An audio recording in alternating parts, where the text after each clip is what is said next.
अस्सलाम वालेकुम YouTube channel उभरता सूरज पे खुशामदीद। मैं हूं सैयद जागम हसन। जंग अखबार के कॉलम निगार और जियो न्यूज़ के प्रोग्राम कैपिटल टॉक के मेज़बान हामिद मीर सहाफ़त की दुनिया का एक ऐसा नाम है जो कि ऐवानों में मौजूद लोगों से लेकर सड़क पर खड़े एक फल और सब्ज़ी फरोश में यकसा तौर पर मकबूल है।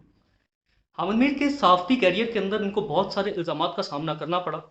हत्ता कि इनके ऊपर सन 2014 के अंदर जिस वक्त अटैक हुआ, उस वक्त इनकी जानिब से और इनके इदारे की जानिब से इब्तदान इस हमले का जो इल्ज़ाम था वो ISI के ऊपर लगाया गया, जिसकी वजह से इनको मुल्क के अंदर काफ़ी शदीद तनकीद का सामना करना पड़ा।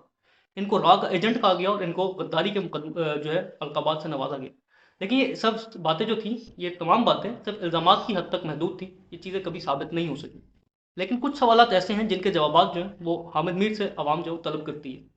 उसमें एक मसला जो है वो लापता अफराद का है कि हामिद मीर जो है वो मुसलसल अपने शो के अंदर और अपने कॉलम्स के अंदर मिसिंग पर्सनस के जो इशू है उसको ज़रूरत से ज़्यादा जो है वो तवज्जो देता है। और इसके बरक्स उनके जो दूसरे सहाफ़ी दोस्त हैं वो इस मामले पर आपको शाज़ो नादिर बात करते नजर आते हैं।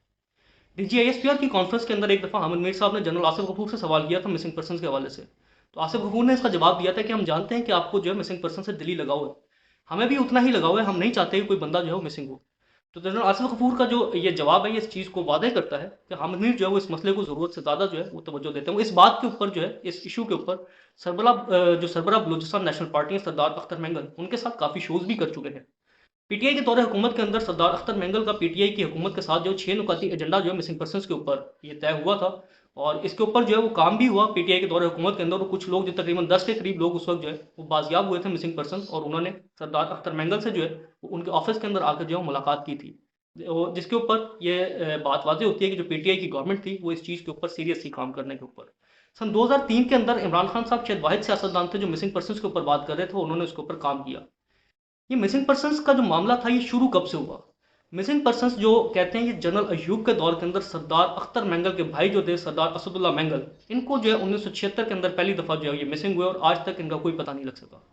तो सरदार अख्तर मेंगल जो है इनका तो दुख समझ में आता है मिसिंग पर्सन्स के हवाले से, लेकिन हामिद मीर साहब जो है वो इस बात को इतनी क्यों शोहरत देते हैं, उसकी वजह क्या है और इसके पीछे रीजंस क्या है? क्योंकि ये जो मिसिंग पर्सन है इसके मुतालिक कहा जाता है कि ये लोग दहशतगर्दी कार्रवाइयों के अंदर मुलविस होते हैं। इस वजह से फौज इनको जो है वो मिसिंग करती है और उनसे तफ्तीश करती है। ऑब्वियसली जब किसी चीज़ के ऊपर कार्रवाई शुरू होती है और जो रियासत एक्टिविटी कर रही होती है, शक की बुनियाद के ऊपर कुछ मासूम लोग जो हैं वो भी इसके अंदर आ सकते हैं। माइट बी पॉसिबल है कि वो लोग जो बेचारे मासूम हो और उनका इन चीज़ों के अंदर मुलविस ना हो और वो गलती से जो है वो रियासत से मिसिंग हो गए हों, तो उनकी जो अहलो अयाल या उनकी फैमिलीज जो हैं वो हामिद मीर साहब के पास आती हैं और वो इस इशू को हाईलाइट करते हो।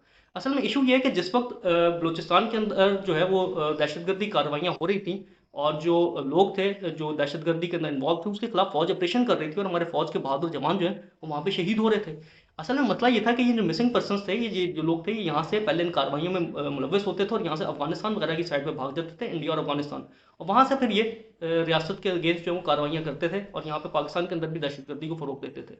तो जिस वक्त ये वाक़यात हो रहे थे तो हामिद मीर साहब वाहिद बंदे थे जिस वक्त दहशतगर्द अरूज के ऊपर थी, उस वक्त उन्होंने अलकायदा के सरबराह उसामा बिन लादेन का जो है वो इंटरव्यू किया।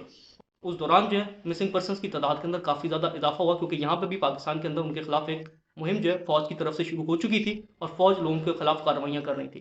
तो ये मामला थे जिसके ऊपर जो मिसिंग पर्सन्स होने शुरू हुए थे और काफ़ी ज़्यादा मिसिंग पर्सन्स की तादाद बढ़ी थी क्योंकि यहाँ पे दहशतगर्द की कार्रवाइयाँ हो रही थी। अब खैर बलूचिस्तान के अंदर भी मामला कंट्रोल के अंदर है, वहाँ पे इस कदर की कार्रवाइयाँ नहीं हो रही जितनी उस टाइम के ऊपर हो रही थी, क्योंकि उस वक्त एक वहाँ पे ऑपरेशन चल रहा था। खैर ये मामला उतर के बलूचिस्तान से अब शायद पंजाब के अंदर भी आ गया मिसिंग पर्सन्स का। आमिर मीर साहब का कंसर्न जायज़ इस हवाले से भी कहा जा सकता है कि कुछ फैमिलीज़ जो हैं वो आमिर मीर साहब से जो है वो राब्ता करती हूँ और वो उनके इशू को जो है वो हाईलाइट करते हूँ। वल्लाह आलम सच क्या है और झूठ क्या है इसका फ़ैसला जो है वो ना मैं कर सकता हूँ ना आप कर सकते हैं, क्योंकि हमें हक़ाइक़ का मालूम नहीं है। हाँ, कुछ चीज़ें थी जो फैक्ट्स थे वो यही थे कि ये पार्टीज़ जो थी, जो सरदार बलूचिस्तान नेशनल पार्टी है, ये मिसिंग पर्सन्स के ऊपर बात करती आई है हमेशा से, क्योंकि इनका कंसर्न है। एक सहाफ़ी होने की हैसियत से सिर्फ सवाल ये था कि सिवाय एक हामिद मीर जो है वो इस इशू को बहुत ज़्यादा हाईलाइट करते हैं, उनके बाकी सहाफ़ी जो हैं वो इस टॉपिक के ऊपर बात करते शादो नादिर ही नज़र आते हैं हमें।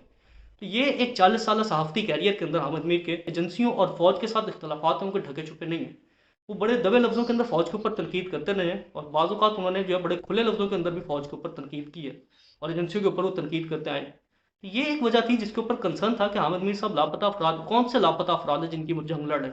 इसका जवाब हामिद मीर साहब बेहतर तौर पे दे सकते हैं। मैं ना उनकी सहाफ़ती क्रेडिबिलिटी के ऊपर शक करूँगा, क्योंकि हामिद मीर साहब एक वो सहाफ़ी हैं जिस वक्त पाकिस्तान के अंदर जियो था और हामिद मीर था। अब आप हमेशा हामिद मीर को जानती थी एक एंकर के तौर पे, बाकी एंकरों की लौट देती हूँ 2007-8 के अंदर हमें नजर आई और हमें बहुत से एंकर्स उभरते हुए नजर है, लेकिन एक जवान सहाफ़ियों के अंदर हामिद मीर साहब वो वाहिद रिपोर्टर थे और वाहिद एंकर थे जिन्होंने पाकिस्तान की सहाफ़त की बेबहा खिदमत की है और कई अवार्ड अपने नाम किए हैं। तो मीर साहब का जो कंसर्न है मिसिंग पर्सन के हवाले से वो बिल्कुल जायज़ भी है किसी हद तक, कि अगर तो वो वाकई सही मिसिंग पर्सन की जंग लड़ रहे हैं तो उनको आवाम की तरफ से सल्यूट है, बट अगर कहीं कोई शक व शुबहात है तो वो ऑब्वियसली उनको क्लियर करने चाहिए। Thank you so much. अल्लाह हाफिज़।